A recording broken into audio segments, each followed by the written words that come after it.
O objetivo dessa apresentação é apresentar os resultados dos investimentos e a situação do equilíbrio técnico do Plano 2 saldado, ano base 2022.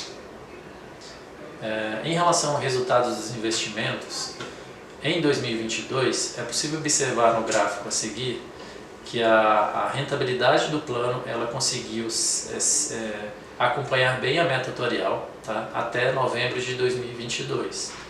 A gente vinha entregando um resultado muito bom desse plano.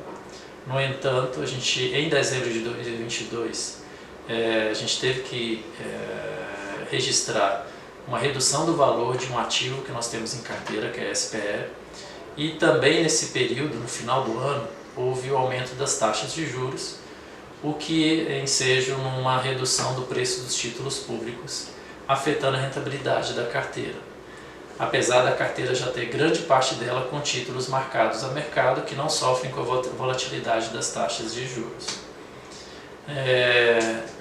Na tabela a seguir, é possível observar que as classes de investimentos que não permitiram que a gente superasse a meta atuarial foi toda a carteira de renda fixa, foi o segmento estruturado e renda variável, além dos imóveis. A única carteira que conseguiu superar com folga a meta atuarial foi operações com participantes. No entanto, se vocês observarem a carteira de renda fixa, tanto renda fixa tradicional, que é uma carteira atrelada ao CDI, quanto multimercado institucional e quanto a carteira própria, conseguiram ter uma rentabilidade muito boa no ano e ficaram muito próximas da meta atuarial.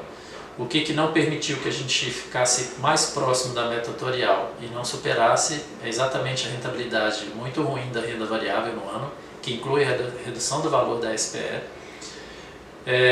foi os títulos públicos pré-fixados que nós temos na carteira, que é a NTNF 2029, que ela está marcada até o vencimento a uma taxa de 8,77% ao ano, bem abaixo da meta atuarial, e os imóveis, que eles não apresentam uma rentabilidade positiva ao longo do ano e sequer conseguem superar a inflação do período. Sobre a rentabilidade do plano desde 2015, é possível observar que a gente teve rentabilidades negativas em 2015 e 2019. Todas elas relativas a provisões que foram realizadas. Em 2015 teve uma provisão de 45 milhões e em 2019 uma provisão de 57 milhões. Essas provisões foram extremamente danosas para o resultado do plano. Em 2022, a gente também realizou uma pequena provisão em relação à SPE, tá? Que afetou a rentabilidade do plano também em 2022. No entanto, a gente está numa atuação muito proativa, desde o final de 2021, também com o objetivo de aumentar a rentabilidade para superar essa meta atuarial. Mas é possível observar que esse plano, desde 2015, ele não supera a meta atuarial. Então esse é o trabalho forte que a gente vem desenvolvendo para que a gente consiga superar essa meta. Ao observar essa abertura da carteira, é possível verificar que a gente tem uma alocação menor em renda fixa do que os outros planos, devido a essa maior alocação em ativos, os ativos ilíquidos, né, que foram feitos no passado. O que a gente vem fazendo é reduzir essa participação desses ativos ilíquidos, reduzir até a renda variável para aumentar a previsibilidade, que a gente tira a volatilidade do plano, reduzir multimercado também, multimercado estruturado da carteira, e com isso a gente consegue melhorar a rentabilidade do plano. A gente tem a pontuar que foi feita uma aquisição de títulos públicos marcados a mercado, foram títulos pré-fixados, comprou-se 11% da carteira em 2019, no entanto ele não imuniza o passivo. Foi feita uma aquisição de 4% da carteira em NTNBs, aí sim esses são ativos que imunizam o nosso passivo, quer dizer, foi um primeiro movimento de imunização do passivo dessa carteira. Mas, no entanto, com essa nova gestão, aí sim, a gente acelerou esse processo, adquiriu mais de 60% da carteira em títulos públicos, para a gente conseguir fazer exatamente esse processo de imunização. Essa aquisição já melhorou a nossa rentabilidade e a previsibilidade na geração de resultado. Portanto, ao observar o percentual de equilíbrio técnico em relação à provisão matemática, que exatamente é onde a gente consegue verificar se a gente vai ter um equacionamento ou não, a gente percebe que a gente estava indo numa trajetória muito ruim, tá? De 2021 até o final de 2021, e que estava uma tendência de superar o nosso limite de equacionamento. A gente fez todo esse processo de atuação na carteira, com readequação, de redução de fundos de investimento, compra de títulos e marcou na curva, buscar vender alguns ativos ilíquidos, e ele surtiu efeito. Então, ao observar no gráfico a linha azul clara, a gente conseguiu manter ela abaixo do limite para novos equacionamentos. Esse limite foi sendo reduzido devido à legislação, tá? Que fez uma mudança contábil que diminuiu o nosso limite de 8,41 para 6,77 em 2022, mas mesmo assim, com todo o trabalho que foi feito, a gente ficou abaixo desse limite. Até o final de 2022 a gente estava com uma leve folga em relação a esse limite, principalmente devido a essa quantidade de títulos que a gente tem em carteira, que também permitem de forma contábil que a gente reconheça esse ganho, tá? E permita com que esse nosso limite fique bem, nossa percentual do equilíbrio técnico em relação à provisão matemática fique bem abaixo do nosso limite de equacionamento.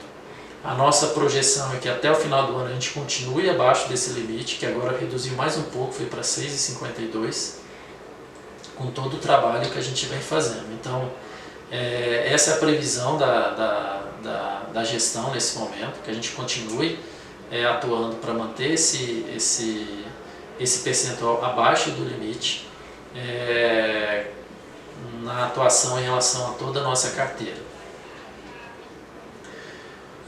O que a gente vem fazendo ao longo dos últimos meses, desde o final de 2021, para melhorar a gestão da carteira do Plano 2 Saudável? A gente vem fazendo agora atualizações recorrentes do estudo do ALM. O estudo do ALM nada mais é do que um estudo técnico que apresenta qual a melhor alocação da carteira de investimento. Se a gente vai colocar mais em renda fixa, ou em renda variável, estruturado, ou imóveis, ele faz exatamente essa proposta de composição. A gente está atualizando o ALM de forma recorrente e hoje a gente implementou um processo de atualizar essa carteira de 6 em 6 meses. A gente já fez um processo de seleção de fundos de investimentos, tanto de renda fixa, renda variável, quanto de multimercado, que culminou aí na substituição de 13 fundos por 8 fundos. Tá? Desses 8 fundos a gente selecionou os melhores gestores da indústria, tá? De gestão de fundos de investimento. A gente já realizou a alienação de ativos e resgate de recursos de fundos que não estavam entregando rentabilidade acima da meta atuarial. Todo esse movimento foi feito com o objetivo da gente alocar os investimentos em ativos com maior rentabilidade e inclusive comprar títulos públicos e marcar na curva. A gente já conseguiu aprovação nos órgãos colegiados do plano de investimento dos imóveis que a gente tem nessa carteira, tá? E a gente já está na 4ª etapa de alienação desses imóveis. A gente já tentou várias formas de alienação dos imóveis e agora a gente está na última forma de alienação, que é a contratação de um corretor dedicado para alienação desses imóveis. A gente realizou também a atualização dos normativos relativos à gestão dos investimentos, incluindo a política de alçadas e a política de investimento. Então a gente já refez toda a estrutura de processos da gestão dos investimentos, tornando mais próximos das melhores práticas de mercado. Nesse período a gente fez a aquisição de 162 milhões em NTNBs, marcadas até o vencimento, com taxa bem acima da meta atuarial. A gente conseguiu taxa de 5,50 média, superior à nossa meta atuarial de 4,84, o que aumentou a rentabilidade do plano e imunizou uma grande parte do nosso passivo. Nós contratamos uma profissional dedicada à gestão dos investimentos ilíquidos, que está nos ajudando a recuperar esses investimentos que nós temos em carteira. E a gente também fez a aquisição de em torno de 72% da carteira em títulos públicos e todos foram marcados até o vencimento. Ao observar a evolução da carteira de junho de 2021 a dezembro de 2022, é possível verificar uma evolução muito grande. a gente conseguiu otimizar a carteira, tornar a carteira mais eficiente com os objetivos do plano, que é superar a meta atuarial, e aumentar a previsibilidade na geração de retorno para o plano. Então, nesse movimento a gente já fez a redução de caixa, a gente no segmento de multimercado institucional a gente já substituiu 2 fundos e fez a redução da alocação. Na renda fixa crédito a gente já alienou um ativo, a gente já resgatou recursos do fundo multimercado minuano. Na carteira própria a gente aumentou a alocação em títulos públicos marcados até o vencimento, a gente fez a alienação de letras financeiras. E em renda variável a gente já substituiu 2 fundos e reduziu a alocação, com o objetivo até de reduzir o risco do plano. No multimercado estruturado a gente fez um novo investimento em 2 fundos. Os imóveis a gente iniciou o plano de desinvestimento, que é esse que a gente está em andamento. E nas operações com participantes a gente fez toda uma reestruturação dos nossos processos e a gente vem fomentando essa carteira e ela aumentou, que era em torno de 4%, hoje já está em 5,22% dos recursos que a gente tem sob gestão no plano. Então, ao longo desse período, é importante destacar que a gente fez uma aquisição muito grande de títulos para marcação na curva. Então, na carteira em junho de 2021, nós tínhamos em torno de 18% da carteira em títulos marcados na curva, e a gente passou em 2022 para em torno de 73% da carteira em títulos marcados na curva. Importante destacar que 13,35% da nossa carteira ela é composta por ativos ilíquidos, que inclui crédito privado, FIP, SPE, fundos imobiliários e imóveis. Esses ativos a gente tem muita dificuldade em sua alienação ou são ativos que apresentam o risco de não recuperação de seus valores. Portanto, a gente tem essa profissional dedicada hoje que está tentando ao máximo com que a gente consiga recuperar parte desses ativos e os ativos que a gente tem em carteira que a gente consiga a alienação dos mesmos. Em relação às projeções do déficit médio da solvência desse plano, observando o nosso último ALM, nossa última carteira que a gente rodou, a nossa expectativa, de acordo com essa projeção, é que a gente tenha redução desse déficit médio em relação às provisões matemáticas, conforme pode ser visto no gráfico à esquerda. Então, em 2023, ele está um pouco abaixo de 10%, a tendência é que ele vá diminuindo ao longo do tempo. Vocês podem observar que você tem 3 barrinhas. A barrinha laranja, ela mostra a situação atual. A barrinha azul claro é se a gente não conseguir a alienação dos imóveis. E a barrinha azul escura, que é o nosso objetivo principal, que é o ideal, é que com a alienação dos imóveis a gente faz uma realocação e a gente acelera esse processo de redução do déficit médio do plano. Então esse é o trabalho que a equipe vem fazendo para a gente conseguir atingir essa previsão do estudo do LM. Do lado direito é possível ver a projeção da elevação da solvência ao longo dos próximos anos desse plano, que está acima de 0,90, o ideal é que esteja em 1, acima de 1, mas ao longo do tempo as nossas projeções mostram que ela vai se elevando, atingindo 0,98 em 2032. Quais são as perspectivas para o plano 2 saudado? Do ponto de vista da gestão dos investimentos, a gente vai continuar fazendo a compra de títulos públicos federais com taxas acima da meta atuarial e com marcação mantida até o vencimento para a imunização do passivo. A gente está no processo, da mesma forma que os outros 2 planos, de criação de fundos exclusivos para a gestão própria da carteira, de títulos públicos marcados até o vencimento. E a gente está no processo também de criação de fundos exclusivos de gestão terceirizada para otimização das diversas classes de ativos, ampliação da diversificação e acesso a oportunidades de mercado.